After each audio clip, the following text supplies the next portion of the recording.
세상 친구 없어도 예수는 나의 친구니 불의한 일을 버리고 예수를 위해 삽시다. 날마다 주를 섬기며 언제나 주를 기리고 그 사랑 안에 살면서 딴 길로 가지 맙시다. 주께서 심판하실 때 잘했다 칭찬하리니 이러한 상급 받도록 예수를 위해 삽시다. 날마다 주를 섬기며 언제나 주를 기리고 그 사랑 안에 살면서 딴 길로 가지 맙시다.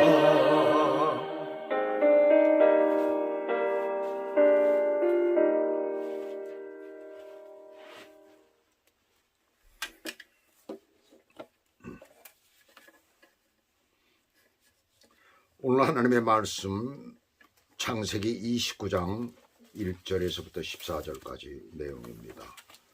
창세기 29장 1절에서부터 14절까지.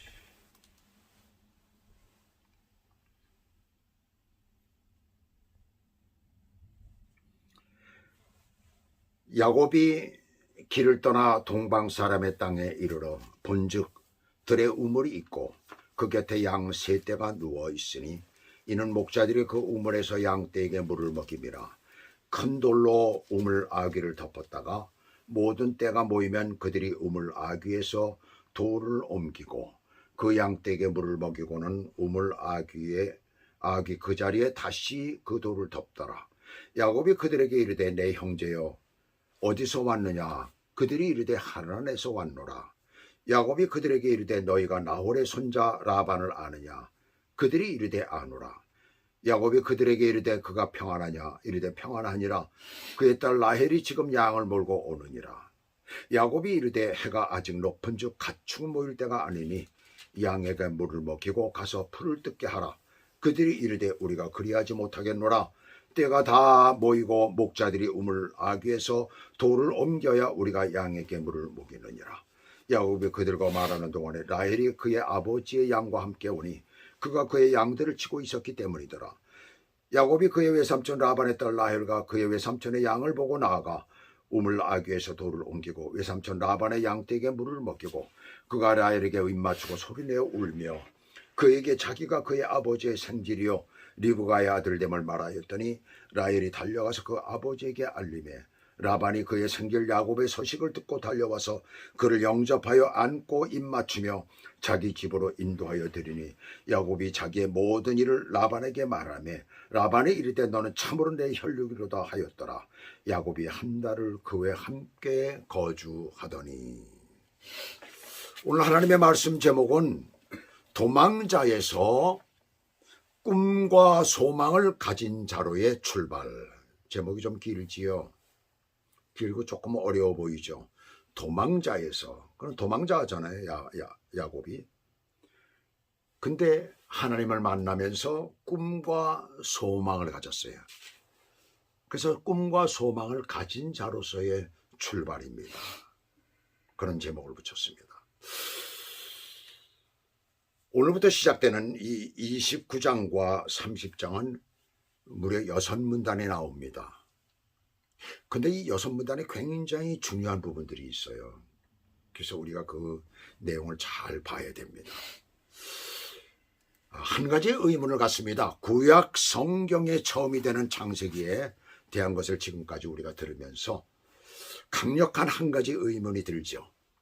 하나님께서는 왜 아브라함을 택하셨고 왜 그의 후손들을 통해서 하나의 민족을 세우시고 그들을 선택을 하셨을까? 왜 이스라엘을 통해서 구원자를 보내셨을까? 제가 그동안에 창세기를 쭉 강의하면서 한 두세 번 그런 이유를 간단하게 설명을 했었지만 충분하지가 않습니다. 왜 그러셨을까? 지구의 중심이기 때문일까? 이스라엘은 지구의 중심이에요. 땅으로 볼 때에는. 옛날에 우리가 가지고 있던 지도를 보면 절대로 그렇지 않습니다. 변두리가 되죠. 근데 그것은 일본 사람들이 만든 지도고 중국 사람들이 만든 지도예요. 자기네를 중심으로 하기 위해서. 바다가 가운데, 태평양 바다를 가운데 놓고 그렇게 보는 겁니다. 근데 사실은 바다는 땅과는 좀 다르잖아요. 땅을 위주로 볼 때에는 우리나라는 제일 변두리가 되고 미국도 마찬가지로 변두리가 됩니다. 아니면 인간 창조에 가장 가까운 곳이니까 그런 건가? 그래서 에덴 동산이 어디 있습니까? 메소포타미아 지역이 되죠. 어딘지 정확하게 지금 알려지질 않았습니다. 아니면 편견을 깨기 위해서 큰 나라로 오시면 안 되니까 그래서 작은 나라를 선택하신 것인가? 아니면 피부 색깔과 생긴 모습이 유대인이 가장 세계에서 중립적인 그런 인간이기 때문인가? 뭐 여러 가지 많은 생각이다. 그러나 그것이 예수 그리스도가 이 땅에 오신 이후로는 오히려 감사의 조건이 되는 것입니다. 왜요? 선택받은 그 민족이 자기의 하나님의 뜻대로 자기의 뜻대로 살아갔기 때문에 하나님의 뜻대로 살아야 되는데 자기의 뜻대로 살았기 때문에 그것이 이방인들에게 돌아가게 됐잖아요. 그러니까 오늘날 우리들에게는 오히려 감사의 조건이 됩니다. 자, 그들은 과연 우리들보다 우월한 인간, 민족일까? 절대 그렇지가 않다고 성경은 누누이 우리들에게 말해주고 있습니다. 실제로 히브리에 가서, 그러니까 유대 나라에 가서 이스라엘에 가서 공부한 사람들 얘기를 들어보면 그들이 결코 머리가 좋은 것이 아니라는 거예요. 그럼 무엇 때문에 세계적인 그런 아주 우월한 국민이 되었을까? 하나님의 절대적인 보호하심도 있지만 그게 가장 큰 것이죠. 그로 인해서 하나님께 주신 교육제도, 어떤 그 제도를 가지고 교육 때문에 그랬고, 그 다음에 그들의 밥상머리 교육이라는 게 있잖아요. 그런 것들이 다 교육에 문제가 있었다는 것을 우리는 알게 됩니다. 그래서 굉장히 세계적으로 우월한 국민이 되어져 있죠. 그러나 무엇보다 더 중요한 것은 하나님의 특별하신 은혜와 보호하심 때문에 가능하게 된 거예요. 쉽게 얘기를 하면 하나님께서 왜 나 같은 사람을 구원시켰을까? 왜 나를 택했을까라고 우리가 생각할 때에 내가 과연 윤리적으로 도덕적으로 완벽한 사람인가? 아니라는 얘기입니다. 내가 능력이 있는 사람일까? 아니라는 얘기입니다. 내가 무슨 재주가 있는 사람일까? 아니에요. 내가 선한 일을 하는 사람일까? 아니라는 얘기입니다. 하나님의 특별하신 은혜가 우리 가운데 있었기 때문에 우리가 구원받았고 하나님이 택하신 자가 된 거예요. 아담으로부터 범죄한 인간에 의해서 하나님께서 믿음의 계승자를 세우실 때에 언제나 한 사람을 택하시고 그것이 아브라함까지 내려오면서 비로소 아브라함 때에 언약을 맺으시죠. 언약의 계승자인 이삭을 거쳐 3대째 야곱에 이르러서 12명의 아들을 똑같이 택하시는 놀라운 축복을 허락해 주시는 장면을 우리는 야곱의 생애 동안에서 우리가 발견하게 됩니다. 그러니까 20년간의 야곱의 도피가 상당히 긴 시간이었지만 놀라운 하나님의 간섭하심과 역사하심과 축복의 시간이었던 거예요. 그 기간 동안에 2명의 아내와 2명의 여종인 첩, 그리고 그들에게서 나온 12명의 아들과 1명의 딸. 12명의 아들이라는 숫자는 그들을 통해서 12지파, 곧 한 민족을 이룰 것을 예고하고 있고, 신약의 예수님의 12제자와 합할 때 24명이 됐지요. 그 숫자로 구원받은 모든 자들의 대표가 되는 거예요. 그것의 상징이 되는 것입니다. 아브라함으로부터 제4대째 12명의 아들들, 더 이상 한 명만 선택받는 것이 아니라 하나님의 절대 주권에 의해 따라서 택한 자들의 확장과 그 다음에 뭡니까? 더 나아가서 세계 만민에게 구원의 폭을 넓히기 위한 하나님의 계획이었던 것입니다. 그 계획을 위해서 하나님께서는 야곱을 도망자의 신분이 되게 하신 거예요. 놀라운 일이죠. 참. 전체적으로 우리가 그렇게 볼 수가 있습니다. 우리가 봅니다. 또 한민족을 이루기 위해서는 부모 곁을 떠나 더 튼튼한 자기의 시족을 이루게 하시는 것을 보게 되잖아요. 부모의 보호함을 전적으로 받고 자란 아이들은 어떤 일이 닥쳤을 때 스스로 헤쳐나가는 능력이 부족하게 마련입니다. 처음 해보는 어떤 일에 대해서 먼저 겁부터 먹지요. 접근을 두려워하는 거예요. 야곱은 맨날 집에서 어머니 옆에서 그렇게 자란 거예요. 그 야곱이 하란에서의 믿음의 첫 출발을 어떻게 하는가? 오늘 이 말씀을 통해서 우리가 은혜를 받아야 됩니다. 그래서 처음 예수 믿고 믿음의 첫걸음을 걷는 사람들이 오늘 봐야 되는 그런 내용입니다. 첫째로 본문 1절을 보시면 야곱이 길을 떠나 동방 사람의 땅에 이르라고 그랬어요. 전절에서 하나님께 확신을 가지고 서운을 한 야곱이 곧 길을 떠나는 것을 말합니다. 우리 성경에서는 별 감흥이 없이 출발하는 모습인데 원어상으로는 아주 생동감 있게 출발하는 모습으로 표현이 되고 있어요. 하나님의 위로하심과 약속의 말씀을 듣고 힘을 얻은 것이죠. 하나님까지 무려 800km 이상을 가는 길이 막연하고 고달팠지만은 이젠 하나님으로부터의 약속으로 인한 큰 소망과 기대를 갖게 된 것이에요. 그래서 그 다음에 보시게 되면 동방 사람의 땅에 이르라고 그랬어요. 근데 여기에 여행에 대한 설명이 없잖아요. 800km를 며칠에 갔을까요? 저는 한 20여일로 계산을 했습니다. 하루에 40km를 갔다라고 생각을 했습니다. 제가 고등학교 2학년 때 도대체 이 40km 백리길 아닙니까? 그게 얼마나 먼 거리일까? 걸어가 볼까? 그래서 한번 걸어가 봤었어요. 그래서 청량리 홍릉에서부터 시작해가지고 인천이 있는 그 부평 지역까지 그때 걸어갔었습니다. 그게 백리길이 된다고 그러더라고요. 40km. 굉장히 먼 거리예요. 상당히 오랜 시간이 걸리더라고요. 그리고 힘이 들더라고요. 자, 그렇다면 야곱이 집에서 나올 때 과연 그는 걸어서 나왔을까요? 전 그렇지 않다라고 봅니다. 낙타를 탔다는 것도 없고 짐승을 탔다는 것도 없어요. 그럼 과연 걸어서 왔을까요? 그 광야길을 어떻게 걸어갑니까? 더군다나 아버지, 어머니가 보낸 거예요. 그렇다면 낙타나 아니면 다른 어떤 짐승을 타고 출발을 했을 것입니다. 근데 그 걸음이 사람들보다 빠르잖아요. 그래서 40km를 잡은 거예요. 야곱은 하나님의 보호하심과 인도하심의 약속을 굳게 믿었기에 심차게 그 여행길을 갈 수가 있었던 거예요. 이렇게 하나님을 만난 사람은 어떤 어려움이든 잘 이겨낼 수 있음을 우리들에게 가르쳐주고 있습니다. 그래서 시편 37편에 보시게 되면 또 여호와를 기뻐하라. 그리하면 내 마음의 소원을 다 하나님께서 주실 것이다 라고 말씀을 하십니다. 그리고 또 한 가지가 있죠. 여호와를 의지하라고 합니다.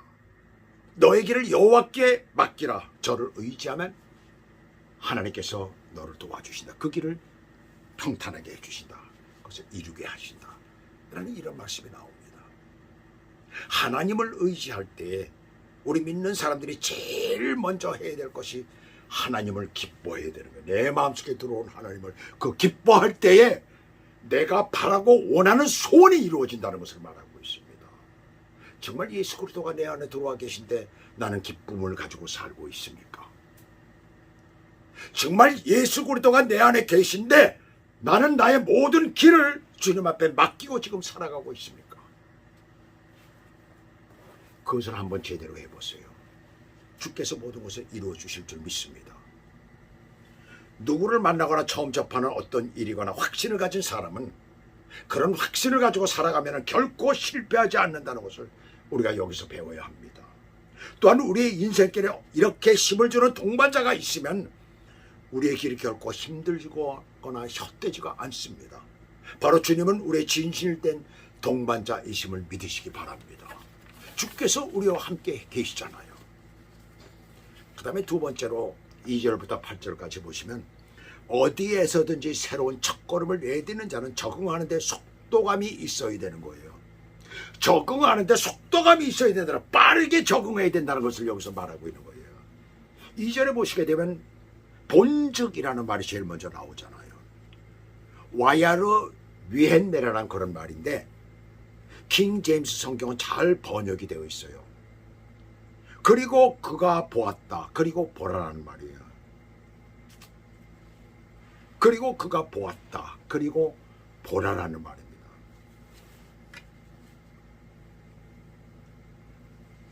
그 영어로 보게 되면 어떻게 번역이 되어 있느냐면 킹 제임스 성경에는 and he looked 그리고 and behold라고 했어요. 이 말은 왜 내가 이 말을 영어로도 이렇게 표현을 하느냐면 킹 제임스 버전은 그렇게 번역이 아주 잘 됐어요. 원어하고 똑같이 번역이 됐습니다. 기쁨과 환희가 묻어나는 그런 단어를 사용을 했어요. 물이 부족한 곳에서의 우물의 발견은 놀라운 게 기쁨이 되는 것이죠. 그리고 양 세 떼가 누웠다는 것은 그것들을 이끄는 목자들은 물론 사람들이 사는 지역에 가까이 있다는 것을 의미합니다. 또한 물론 지금 야곱이 그들에게 어디서 왔느냐고 물어보잖아요. 그들이 하나님에서 왔다고 합니다. 다 왔다는 얘기죠. 그리고 곧 양떼들을 이끄는 목자들과 아주 친근감 있게 말을 걸며 외삼촌 라반에 대해서 묻습니다. 너희들이 외삼촌을 아느냐라는 거죠. 바로 그 얘기는 나는 경계할 대상이 아니라는 거예요. 4절 보시면 나의 형제여 아하이라고 부릅니다. 목자들에게 접근을 하는데 그런 식으로 호의로 접근을 하고 있어요. 아하이라는 말은 친척 아니면 같은 동족, 친구를 말할 때 사용하는 거예요. 처음 보는 낯선 사람에게 최고의 호의로 접근을 하는 것입니다. 처음 보는 사람들에게 제대로 접근을 하지 못한다면 큰 오해를 낳을 수가 있고 때로는 생명의 위협을 받을 수가 있는 거예요. 참 야곱이 지혜롭다라는 것을 여기서 우리가 보게 되죠. 언제나 어디에서나 첫인상이 굉장히 중요하지요. 근데 거기서 끝나지 않아요. 보면은 우물물을 먹이지 않고는 그들에게 아직 해가 중천에 떠 있는데 양들에게 풀을 더 먹이고 오라고 합니다. 근데 그 단어들을 사용한 것을 보게 되면 명령조로 얘기를 하고 있는 거야. 명령조로. 아니 나그네인 주제에 아니 거기에 털을 잡고 있는 터죽 대감들한테 어떻게 그들에게 말이죠 이렇게 명령조로 얘기를 할 수가 있을까요? 잘못하면 터질 수가 있는 것이죠. 아니면 잘못하면 생명의 위협까지도 받을 수가 있는. 근데 어떻게 이렇게 됐을까요? 그 짧은 기간 동안에 그들과 가까워졌다라는 것을 우리가 알 수가 있어요. 그 짧은 기간 동안에 아주 그들과 친하게 된 거예요. 그러니까 야 그거 뭐야 왜 이러고들 있어? 일할 때 일을 해야지 라고 하면서 그랬더니 그들이 안 된다라고 하면서 다 사람들이 모이면 목자들이 양떼들을 다 가지고 모이면 그때 물을 먹인다고 얘기를 하죠. 근데 거기에서 사용된 단어를 보면 사회 관습이나 개인의 습관을 나타낼 때 쓰이는 그런 말을 한 거예요. 자신들만의 틀이 있음을 여기서 말하고 있는 것이죠. 양에게 물을 먹일 때도 개별적으로 먹이는 것이 아니라 시간을 정해 함께 모여 먹이는 것이에요. 물이 귀한 지역에서 당연한 것입니다. 내가 먼저 왔다고 먼저 먹게 되면 나중에 물이 없어지는 것 아니에요. 남을 먼저 배려하는 것이죠. 제가 요 근래 밤중에 거의 매일같이 밤중에 늦게 차를 운전합니다.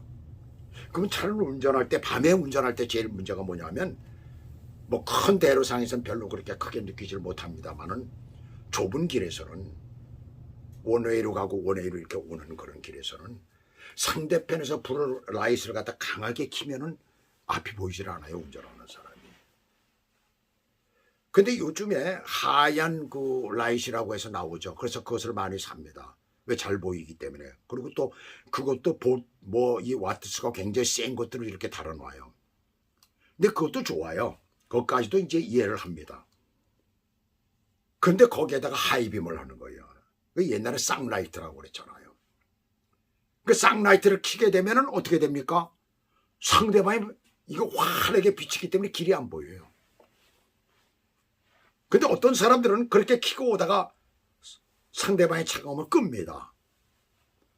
참 매너 있는 사람이죠. 남을 배려하는 거예요. 근데 어떤 사람은 그렇지 않아요. 자기만 잘 보이면 된다. 안 꺼요.